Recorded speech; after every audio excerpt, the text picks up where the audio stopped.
منظور پښتین وایي که بندیان مو خوشې نشي لاریونونه اسلام آباد ته غځوو.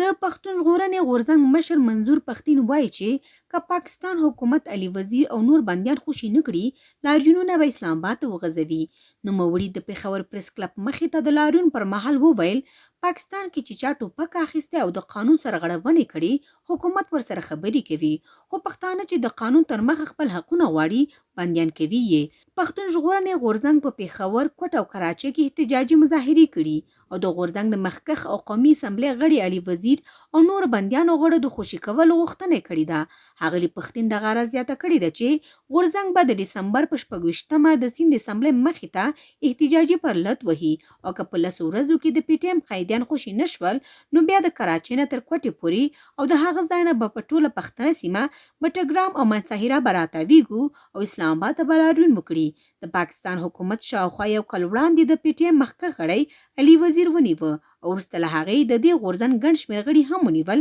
او زندان ته واچول.